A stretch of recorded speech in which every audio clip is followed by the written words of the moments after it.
Hello everyone, welcome back to Recap. I'm Christina. Today, I'm going to talk about the American fantasy action film called The Last Witch Hunter. Let's enjoy until the end. 800 years ago, the Witch Queen unleashes the Black Plague to wipe out humanity. A band of knights, including a widow Calder, storms her lair and defeats her. Before dying, the Witch Queen curses Calder with eternal life. In the present day, Calder prevents a teenage witch from intentionally destroying an airplane with weather-controlling drones.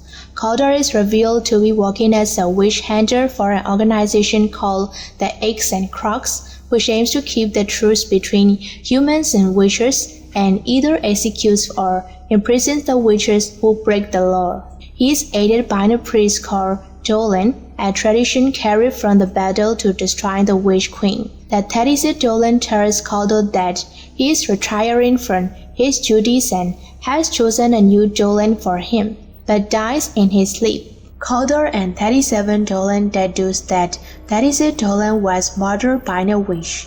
While tracking down the witch, Calder finds traces of old dark magic not seen since before he killed the queen. It is revealed that 36 Dolan is not dead, but under a dark magic spell that can only be broken if the witch that casts it is killed. Using clues that 36 Dolan left behind, Calder goes to a witch bar owned by Chloe and Miranda to bind a memory spell to help him remember how he died and came back. His mirror presence scares all the witches away except for the owner Chloe, who Calder asks for a memory spell. Chloe is hesitant to help a witch hunter because he has a kite, but she accepts when Calder explains it's for the sake of a friend. During the process of reliving Calder's memory, the witch named Belia, who cast the 36 Dolan, shows up and pulls him out of the spell. Calder suddenly finds himself chained to the floor. By breaking his fingers, he manages to get his hand through the cuffs and free himself before going to after Belial, triggering a fight. Unfortunately, Calder is still under the effects of the spell and keeps seeing hallucinations, so he can't fight well. Belial uses the chance to set the bar on fire, leaving Chloe to bring Calder back from his trance. Calder thinks she is the Witch Queen and tries to kill her, but she blows a powder into his face and wakes him up just in time. Calder tries to catch Belia again, but Belia opens a root hole on the floor and disappears. Chloe tries to use a fire extinguisher to no avail and laments the loss of her bar because it's all she had. So she says Calder is a monster like everyone says. Then Belia attacks Chloe at her apartment, though Calder saves her. 37 Dolan and Calder work together to find the name of the witch who caused the 36 Dolan, and they discover that his name is Balthazar Catular aka Belia. And Calder asks Chloe for help again, convincing her to collaborate to get revenge for her bar. Chloe accepts, but with her bar gone, she needs ingredients for the potion. So she takes Calder to a friend's house. When they arrive there, Chloe is devastated to discover her friend has been murdered and all the important plans were stolen. At that time, she gets a call coming from her friend's phone, but it's Belia with a message threatening them with more attacks incoming. Since they don't have other choice, Calder goes to see the dangerous witch Danique, who accepts to lend them the plans to create another memory spell. However, Danique casts an endless memory spell on Calder, planning to entrap him in his dream forever. Chloe, revealed to be a dream walker, is able to enter his trance and free his mind, and the pair escape. Calder asks Chloe to enter his mind and pull out the memory. He discovers that though the queen's body burned to ash, the first Dolan chose to spare her head. If the head was destroyed, Calder would die. They deduce that 36 Dolan was attacked because he knew of where the head was hidden and was tortured into revealing its location.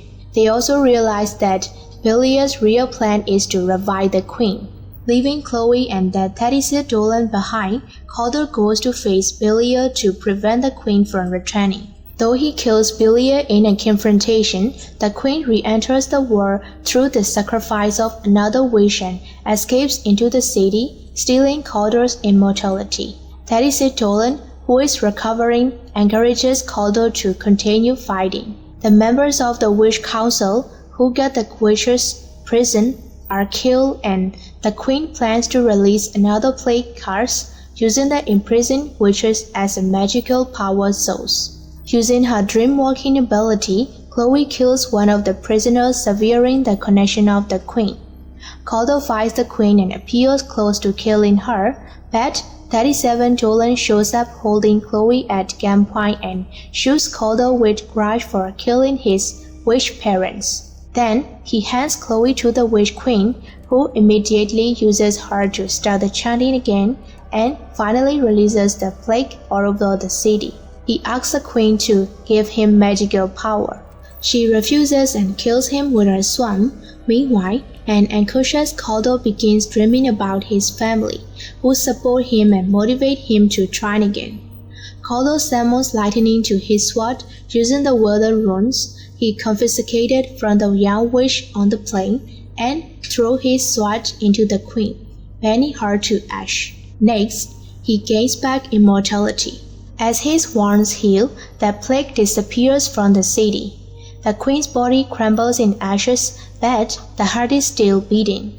Calder wants to stab it, not caring about his own future, but Chloe dissuades him, stating that there were things in the darkness worse than the Witch Queen that he needs to continue fighting. She also promises she will keep the heart safe and won't let him be alone again. Later, Calder tells the Teddysit Dolan that he won't work for the organization anymore, then leaves with Chloe to find their next adventure. Thank you so much for watching. Please click on the red subscribe button and press the bell icon. That way, you will know every time a new video is uploaded. See you in the next videos. Bye!